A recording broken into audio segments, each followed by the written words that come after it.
नमस्कार मित्रांनो, स्वागत आहे तुमचं या नवीन व्हिडिओमध्ये।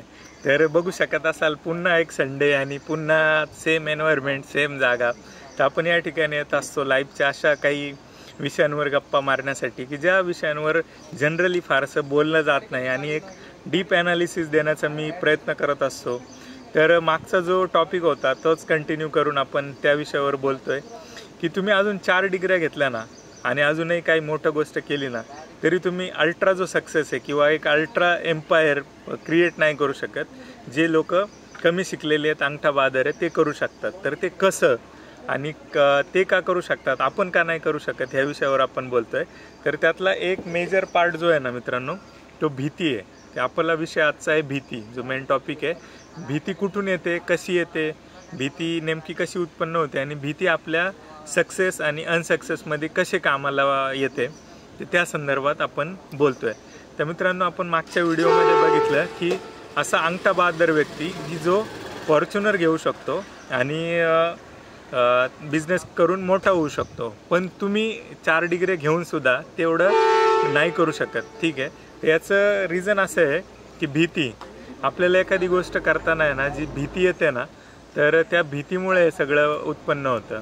तर भीती हे काय असतं हे आपण थोडंसं सायंटिफिक टर्ममध्ये समजण्याचा प्रयत्न करू। सोप्या भाषेत मी सांगणार आहे। भीती म्हणजे जी आपण गोष्ट करायला चाललो आहे त्याचं पॉसिबल आउटकम आहे ना, त्याचा जो रिझल्ट आहे तो काय येतो, तो आपल्या फेवरमध्ये येतो की अनफेवरमध्ये येतो, बरोबर।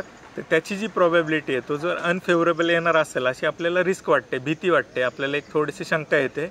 पॉसिबिलिटी अशी आहे की ती आपल्या फेवरमध्ये नाही जाणार। ठीक आहे, आपण एखादी गोष्ट करायला घेतली तर त्याची जी आउटकम आहे तो आपल्या फेवरमध्ये नाही येणार। ठीक आहे, तर आपल्याला ते भीती वाटायला सुरुवात होते। आता ती भीती आहे ना, भीती मग आपल्याला त्या गोष्टी सक्सेस आणि अनसक्सेसशी जोडते।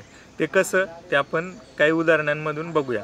ठीक आहे, तर आता आपण एक उदाहरण घेऊया की एक मुलगा आहे किंवा एक दोघा चौघांचं उदाहरण घेऊ। एक मुलगा आहे जो इंजिनियर झाला आहे आणि फार चांगल्या कॉलेजमधून, फार एज्युकेशन झाले, फार हुशार आहे। एक मुलगा डॉक्टर आहे, फार चांगलं एज्युकेशन घेतलं आहे, फार चांगल्या कॉलेजमधून त्या ठिकाणी तो पासआउट झाला आहे आणि ते करताना त्याच्या वडिलांनी किंवा त्याच्या फॅमिलीने त्याच्यासाठी एक लोन अवेलेबल करून दिलं होतं की तू एज्युकेशन लोन घे, चांगल्या कॉलेजला ॲडमिशन घे आणि चांगल्या कॉलेजला ॲडमिशन झाल्यानंतर आपण त्या ठिकाणी तुझं एज्युकेशन कंप्लीट करू।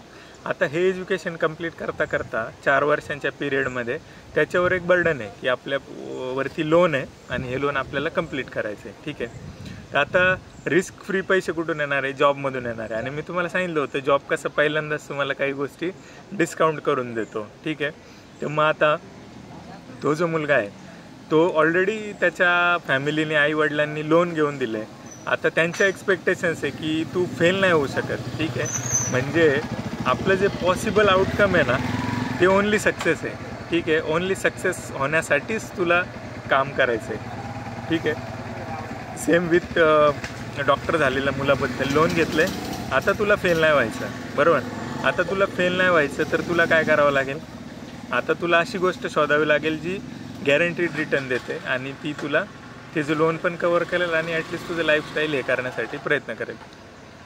तर तो जो इंजिनियर आहे, तो इंजिनियर झाल्यानंतरून आता तो काय काय करू शकत होता आणि काय प्रॉबॅबिलिटी असती जर त्यांनी तो इंजिनिअरिंग केलं असतं। आता 2 गोष्टी पुढे कन्सिडर करा की तो जो मुलगा आहे ना तो एक मराठी कुटुंबातला एक सामान्य गरीब घराण्यातला मुलगा आहे आणि दुसरी गोष्ट जो एक इंजिनियर आहे तो एका पैशावाल्याच्या, एका मारवाडी कुटुंबातून, एका सदन बॅकग्राऊंड असलेल्या अशा कुटुंबातून येतो।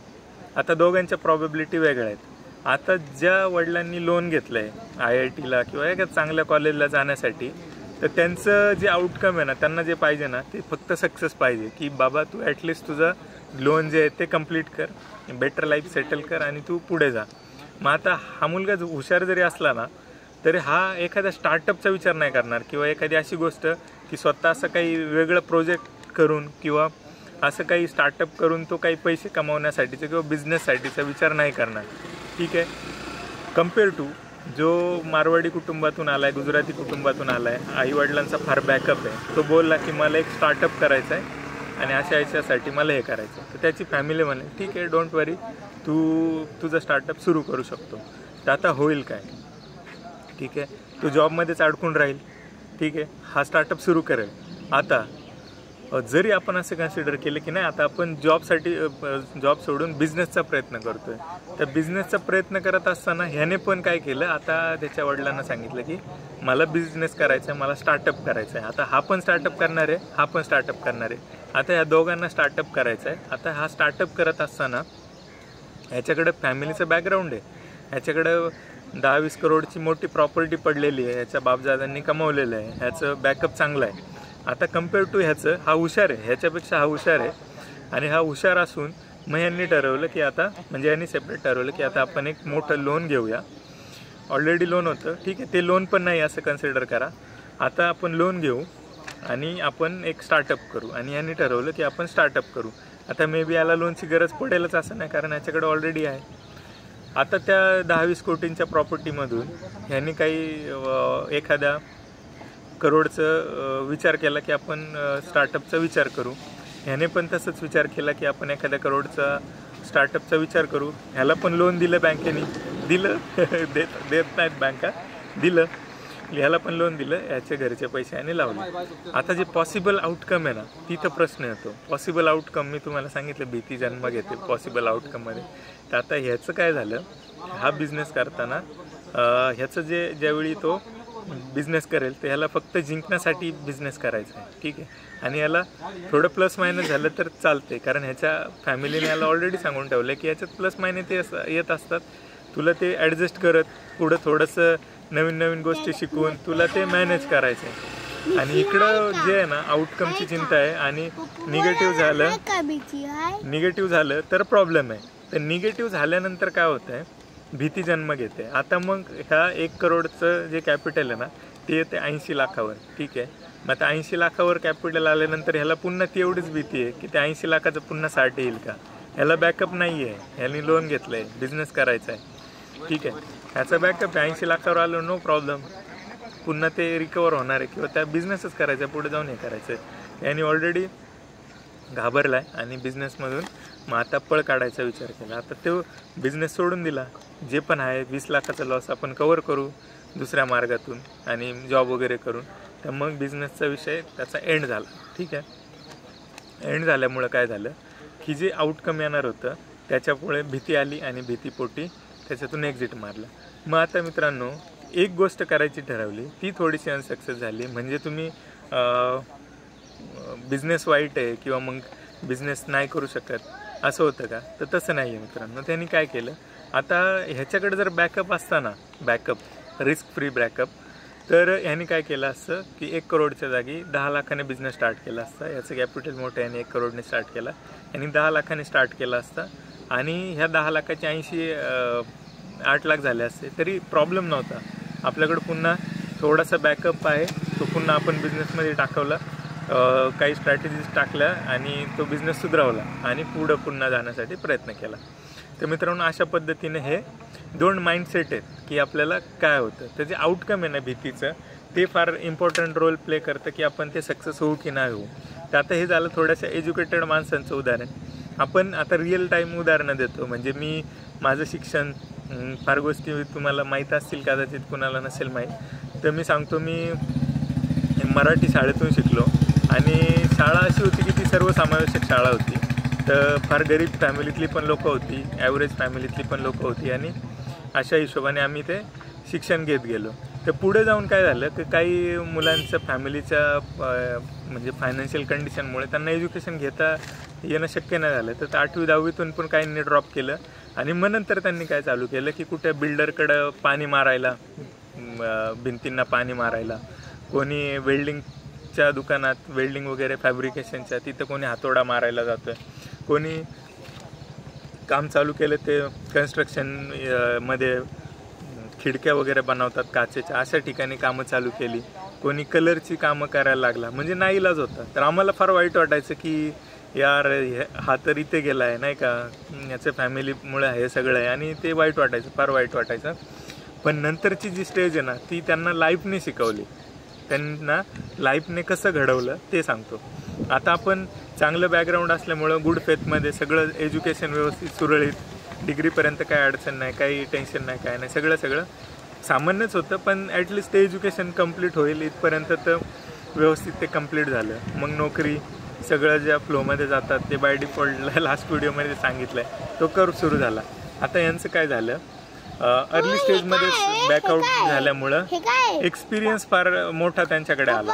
ठीक आहे, आता एक्सपिरियन्स मिळून ना त्यांनी काय करायला सुरुवात केली की जो बिल्डरकडे कामाला आहे त्याने छोट्या छोट्या गोष्टी चालू करायला सुरुवात केली. म्हणजे कुणाच्या भिंती बांधून देणं, कोणाचे छोटे छोटे टॉयलेट बाथरूम बांधून देणं, काही थोडंसं रिपेअरिंगचं वर्क आहे, छोटी मोठी भिंत पडली ते बांधून देणे, अशी बाजूबाजूला कामं घ्यायला सुरुवात केली. तर ह्या कामांमधून काय झालं की त्याला एक्सपिरियन्स आला आणि त्याला कळालं की याच्यातून प्रॉफिट होतं, असं माणसं मॅनेज करायची, हे करायची. रिअल एक्सपिरियन्स त्याला त्याच्यासाठी येत गेला. तर मग त्याने हळूहळू थोडंसं छोटे घरं बांधायला सुरुवात केली, नंतर चांगले घरं बांधायला सुरुवात केली आणि आता तो फार चांगली कामं घेतो, मोठी कामं करतो आणि हे करतो. एक जो मित्र आहे तो फॅब्रिकेशनचं कामं करतो आणि भरपूर आता मोठ्या बिल्डरकडे त्याचे कॉन्ट्रॅक्ट असतात आणि गव्हर्नमेंटसाठी पण कॉन्ट्रॅक्ट हे करतो. तर फार हे चाललं. एज्युकेशन 9वी-10वीपर्यंत, आपण 9वी-10वी, आपण 8वी-11वी, असं म्हणजे त्या काळातच ड्रॉप झालेले आहे मित्र आहेत. तर मग त्यांनी ते चालू केलं. ठीक आहे, तर अशा अर्थाने ह्या गोष्टी घडत राहिल्या. तर आता ते सक्सेसफुल झाले अशा अर्थाने की त्यांना एज्युकेशन कमी होतं पण त्यांना लाईफची रिस्क लक्षात आली होती की आपण छोट्या गोष्टींमधूनच आपल्याला पुढे जायचं, आता दुसरा काही ऑप्शनच नाही आहे ना, आणि ह्याच्यात रिस्क घ्यायची आणि त्याच्यात लॉस होण्यासारखं किंवा याच्यातून बाहेर पडण्यासारखं असं काही रिझन नाही. पण एखादं 10 लाखाचं 20 लाखाचं बिझनेस सुरू करतोय, लोन घेतोय आणि मग त्या बिझनेसमध्ये पैसे टाकतोय, तर रिस्क आहे मित्रांनो. तर मग ही रिस्क प्रत्येकालाच मॅनेज होईल असं नाही. आता ह्यांना ज्या प्रॉबेबिलिटीज होत्या ना, पहिलं काम आलं, अनसक्सेस झालं, लॉस पण झाला असेल एका दुसऱ्या कामांमध्ये, एका दुसऱ्या प्रॉफिट पण झाला असेल, तर असं करत ह्या गोष्टी प्रॉफिटेबल होत गेल्या. तर मित्रांनो, हेच ते जे भीतीचं कारण जे तुम्हाला मोठं होऊ नाही देत. ठीक आहे, ते मोठं होण्यासाठी तुम्हाला रिस्क मॅनेज करावी लागेल आणि ती रिस्क मॅनेज करणं लाईफमध्ये ज्याला जमलं तर तो सक्सेसफुल होऊ शकतो. तर मित्रांनो, मी मागच्या व्हिडिओमध्ये सांगितलं होतं की तुम्ही भरपूर काही करा पण तुम्ही मोठे होण्यासाठी तुम्हाला एक वेगळा माइंडसेट लागेल आणि तो माइंडसेट कुठून येतो? तो माइंडसेट येतो ह्या गोष्टींमधून. अनुभव तर ह्याच्याकडे पण होता, याने पण चांगलं इंजिनिअरिंग केलं आहे, चांगल्या ठिकाणी काम केलं असेल, सपोज नसेल पण केलं तर डिग्री तर घेतली, स्किल्ड आहे, पण त्याला रिस्क आणि जे आउटकम आहे ना ते लक्षात नाही आलं. तर लाईफमध्ये पण आहे ना, हे जे रिस्क आहे ना, भीती, ही फार मोठ्या ठिकाणी आपल्याला हे करायला लागतं. तुम्ही विचार करा ना, म्हणजे एखादी गोष्ट जी अनसर्टन आहे, त्याचा आउटकम आपल्याला माहीत नाही, बरोबर? म्हणजे आता समजा मी इथं बसलो आहे आणि इथे काही हे झाड पडेल, काही मोठं हे होईल आणि मोठी काही घटना घडेल, तर ही लाईफची जी रिस्क आहे ना ती आपल्याला माहीत नाही आहे. ठीक आहे, जर मग मला भीती वाटेल तर मी हे करेल. तसंच बऱ्याच वेळा शेअरमध्ये पण होतं, शेअर मार्केटमध्ये जे अनसक्सेसफुल होण्याचे जे रिझन आहेत ना ते प्रॉबॅबिलिटी आहे, मार्केट हे प्रॉबॅबिलिटी आहे.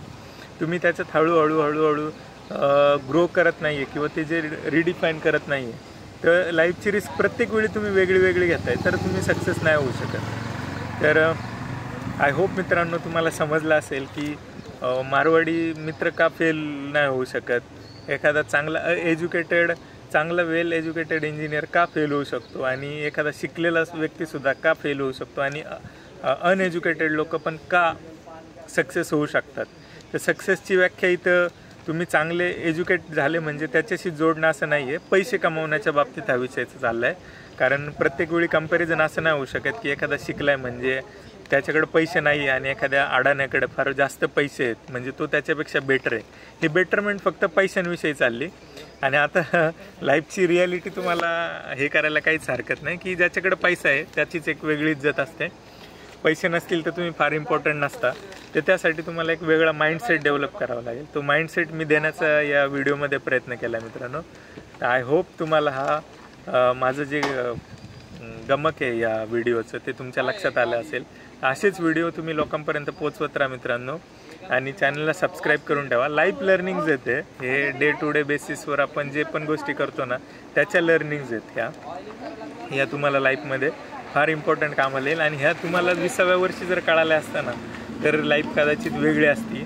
तर अजूनही वेळ गेलेली नाही आहे. आपण अजूनही सक्सेस होण्यासाठी बरेचसे प्रयत्न करतो आहे. एक स्किल जे मी शिकलो आहे मागच्या 10 वर्षांमध्ये आणि त्याच्यातून काही जे आउटकम आलेले आहेत ते फार पॉझिटिव्ह आहेत आणि ते मी देण्याचा प्रयत्न करत असतो. त्याला चॅनलला सबस्क्राईब करून ठेवा. कोणी माझे stock market share market related गोष्टी शिकण्यासाठी इच्छुक असेल तर चॅनलला सबस्क्राईब करा. फ्री ऑफ कॉस्ट शिकवण्याचा मी प्रयत्न करतो आहे आणि लाईफ लर्निंग देण्याचा प्रयत्न करतो आहे. आय होप मित्रांनो हा व्हिडिओ हेल्पफुल होईल आणि तुम्ही लोकांपर्यंत पोहोचवाल. चॅनल तर बघताय, भरपूर लोक व्ह्यूज आहेत, पण सबस्क्रिप्शन कमी पडतं आहे मित्रांनो, तर सबस्क्राईब करायला विसरू नका. थँक्यू मित्रांनो.